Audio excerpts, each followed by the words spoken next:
once Ethereum becomes mainstream, then like I personally will definitely like start caring much less about like, oh, is 30% of the world on Ethereum or 10% of the world on Ethereum, and much more like is like what actual value is Ethereum through these applications bringing. And like that's something that I think is definitely really important to think about now as well. I just think like the bigger Ethereum gets, the kind of the even more important it becomes to keep thinking about that issue too. Some of the things that I think like people are using Ethereum for already that I think are like personally think are valuable. One is obviously just a currency use case, right? I think a lot of people do have needs that are just like paying people, moving money between countries, just like savings. And like just ETH by itself provides a lot of that. But then there's obviously a lot of people too who like don't want to handle that much volatility. And so like stable coins, like whether it's things like USDC or whether it's like the more decentralized ones like DAI and RAI, I think like they provide a lot of that for people already. Prediction markets. I've been a fan of prediction markets for a long time. Just the idea of using economic incentives to actually like encourage people to make predictions that are as accurate as they can. Right. It's like one of the big problems right now with like just like listening to the media as it exists today. Right. Is that like people have these kind of like pressures and kind of desires in the moments to make these really confident statements that make them like sound like this sort of really impressive alpha reporter that knows their stuff.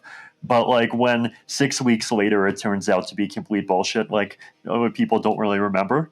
And like prediction markets, I think, are just like one really valuable experiment in seeing like, can we create something better and create like just a tool to help people understand like what's more likely and less likely to happen in the future. ENS, I have always been a fan of. I like the concept of having names that are not owned by like any one company, like whether it's the traditional DNS system or whether it's Google or Facebook or kind of any existing company, like a name that you can actually own and trust that it is going to be yours and it doesn't like depend on any authorities to be able to continue to exist. I think it's obviously been finding a lot of use within the Ethereum ecosystem, right? Like like if someone wants to like send me ETH for whatever reason, which like I totally don't need any more of, but like if people wanted to, right,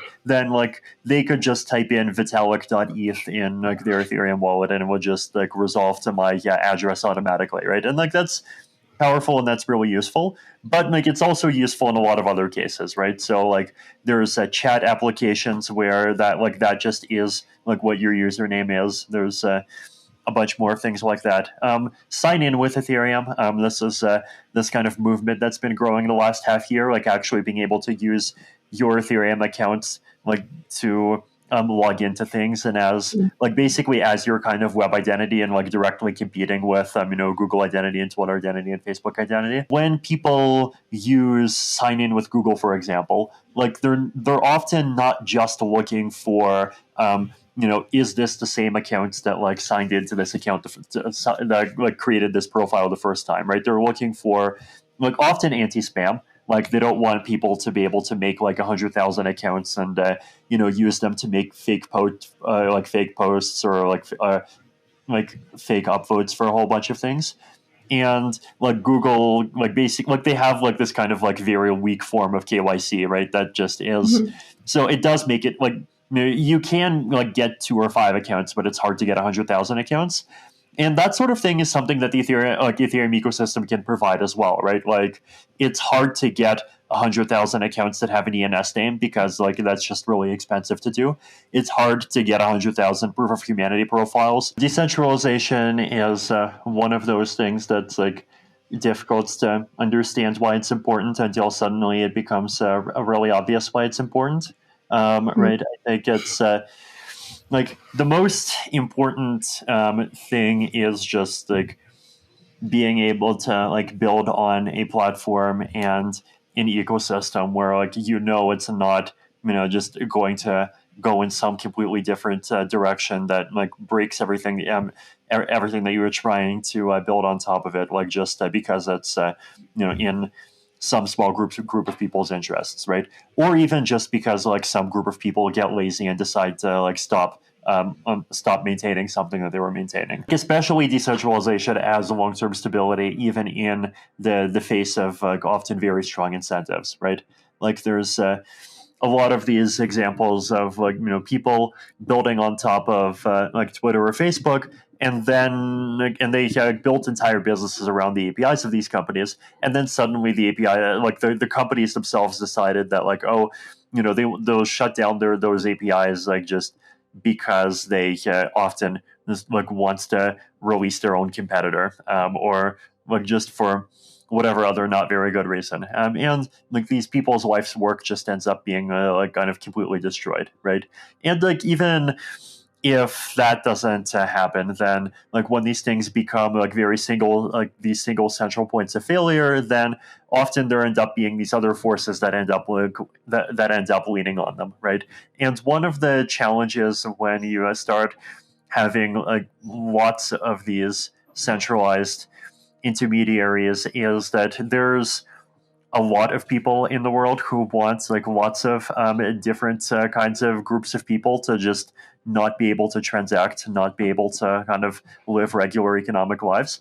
And like this group of people is like much larger than any group of people that like they would dare like actually write a law making it illegal, right?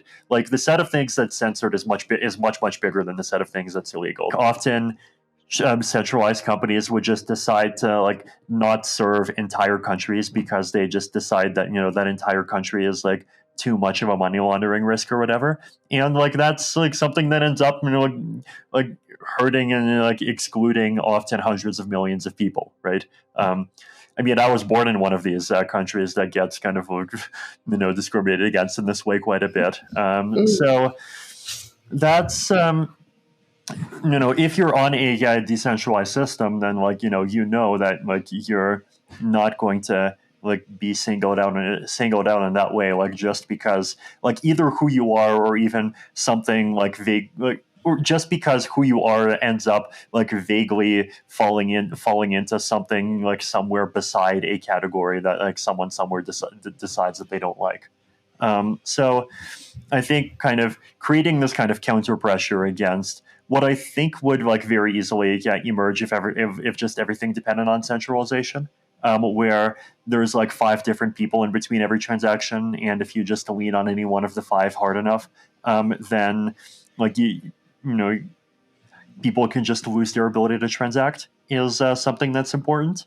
Mm-hmm. And like even in the absence of that kind of pressure, I think just creating things where that they will keep existing in the same form 5 years from now is something that a lot of people just like underrate and that I think are like really valuable, right?